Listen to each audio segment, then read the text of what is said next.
John Foster, a 57-year-old semi-retired engineer from Lincoln, Nebraska. He says he's had contact with aliens for most of his life, beginning when he was very young. This experience, John says, happened in 1950 when he was a teenager. He says his many encounters with aliens have had a profound effect on his life. These illustrations were drawn by John. And I thought, well, you know, it would be a super deal if we could establish UFOs are real, because being a research and development engineer, I thought it would blow us up into a new paradigm of reality. With a program, you were hypnotized you some way so that you don't remember. I was absolutely intrigued with what was going on, and you can imagine how it upset my life.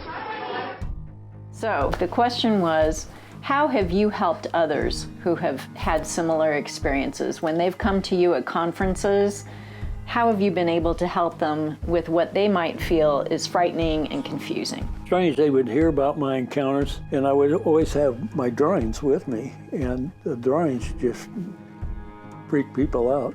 I was sitting by a Native American woman, so I was showing her some of my drawings, and she picked out the booth and the little lizard-like being. And she said that those were showing up on the reservations, which would have been early 1990s. She said, we have seen those all the time throughout history. And she said it was part of a spiritual ceremony that normally happened to young men when they began to change from childhood into adulthood, about the age of 13, which was the age I was when I had the Bethany Grade School playground encounter over here. There were 30 to 50 people present on the Bethany Grade School playground that night for a city movie. The city sponsored movies on elementary school playgrounds. Nobody could afford the movies. In 1950, 1986, I went through more memory of that encounter, and I concentrated to find out what the details were, because I was a research and development engineer, and I thought I had remembered most of it by August of '86. But towards the end of that recollection period, I began to recall other things. And you were writing these things down, and that's Yes. when you started drawing as well? Yeah, those books, the black books up there. So let me pose the question to you. You've drawn 13 different types of flying craft that you've seen. Can you talk a little bit about the different types and what those different types, do they have specific roles? They were my guardians. They would show up at football games. Sometimes they stopped the action. There would be a haze or fog that would consume the football field, for instance. And normally the craft that showed up most often were the windowed saucer, which had at least 8 windows around. It's a flat roof with the 2 cones, one inverted over the other.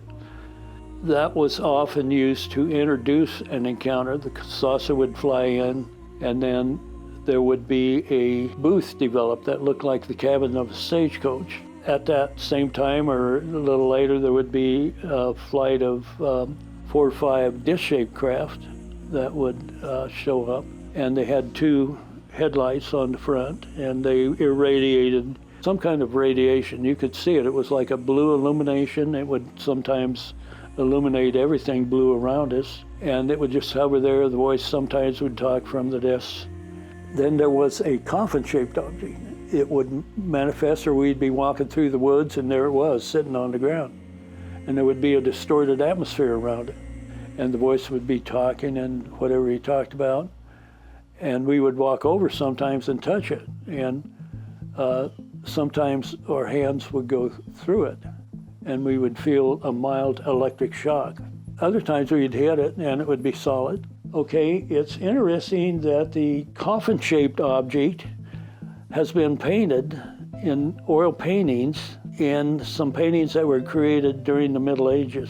Also is very similar to one of ancient Egypt's celestial boats that they used to ride into the underworld. Okay, well now the booth, we would sit on the benches, we would grab hold of it, we could feel it, it held our weight. The booth was similar to a stagecoach, okay, goes back into history. Okay, the bell-shaped object would show up, and there were several things, mysterious things that would happen and so forth. Very similar to the United States space capsule. It also was shown in the movie Encounters of the Third Kind.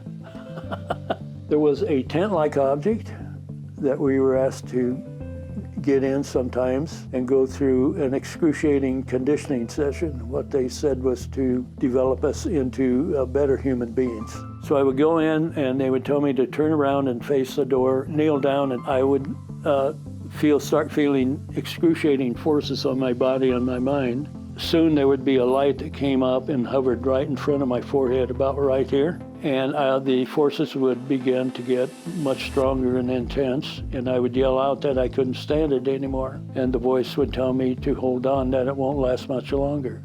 Or then the light would fade away or move outside again, and the forces would fade away, and I would get up and get out and so forth. Very few of those I found myself floating above the ground. And there was the elliptical shaped object. It didn't always have French pane windows, but that was an object that normally included an education of certain types. The elongated saucer was like the windowed saucer, only it was most often had the 8 to 12 human individuals on board when we first took off into the future.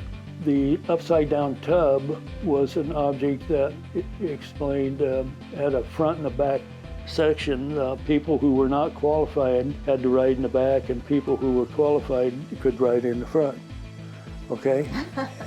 And they first put me in the back, and the voice finally told us that we had passed the test, that we were qualified. All we had to do is consider ourselves good enough to be qualified.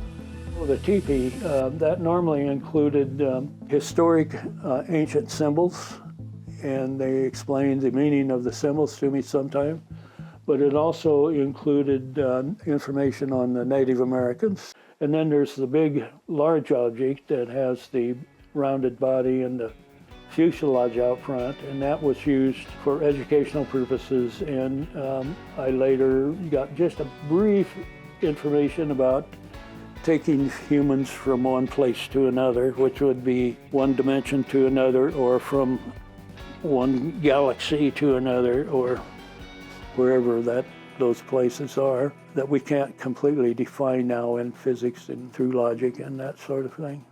The bizarre phenomena others and I witnessed during the encounters are even described nearly perfectly in the Bible, from Genesis through Revelations. Your UFO experiences, if you've had them, my experiences, legendary in history, all seem to suggest UFOs always have influenced and are at least partly responsible for a human culture.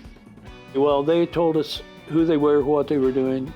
They didn't mess up. I had a friend with me who was a fundamental Christian, and he got angry because he thought it was all satanic, okay? So he gave him trouble. He would interrupt them and holler at him and tell them that's all evil and so forth. At one point, the voice was speaking, and there was a craft there. Sometimes it was close enough I could touch it. He said they were the monitors or keepers of the earth, responsible to a hierarchy that included the archangels Michael and Gabriel. They were brotherhoods, or a brotherhood, and brotherhoods, working for Michael and Gabriel, who in turn worked for Christ, who was in charge of this corner of the universe. Okay, they just flat out said that in perfect English. That the modern churches were not doing what they were really set up to do, or they were missing something. That was to help individuals develop their spirituality, their spiritual and paranormal abilities, your ability to communicate and function spiritually. And I also throw into that paranormally. So what we would consider paranormal. Parts of the New Age hit it, the nail on the head. Part of it is I consider it's a little wild and wacko. Have you ever seen strange lights in the sky and didn't know what they were, or felt like you were being observed by someone or something? I had several UFO experiences here, and one very lengthy, complex experience that involved 30 to 50 people. In the end, you have to live every moment. You create what happens next with the help of whoever's connected to you, and you have a choice into who's connected to you. So be cautious in who you contact.